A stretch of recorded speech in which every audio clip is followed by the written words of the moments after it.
In this guide, I'm going to show you how to recover permanently deleted photos on Android. This is Aiden from JustPause, and before we get into this guide, make sure to like the video and subscribe to the channel with all notifications on. It really does help with the channel and it lets us know that you want more content like this, so we greatly appreciate it. If at any point throughout this guide you did have any questions, just ask them down in the comment section below and we can help you out further. I'm going to be doing my best to reply to every single comment down there. First things first, open up the Gallery app and then tap Menu down in the bottom right and select Trash just to see if there's any in your recently deleted still.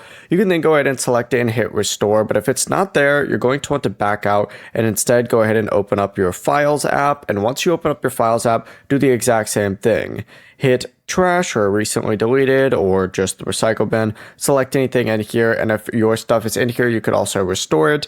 You should also check Google Photos if backup was enabled, and usually backup will be enabled on Google Photos, so you can open it up, look through your main library or the trash folder, and it should be in there as well. But if the permanently deleted photo was permanently deleted from every single recycle bin and was never backed up, it may no longer be available, so just keep that in mind. Before you do leave, make sure to like the video and subscribe to the channel with all notifications on. It really does help with the channel and it lets us know that you want more content like this. We'd greatly appreciate it. And if at any point throughout this guide you did have any questions, just ask them down in the comment section below and we can help you out further. I'm going to be doing my best to reply to every single comment down there. Peace.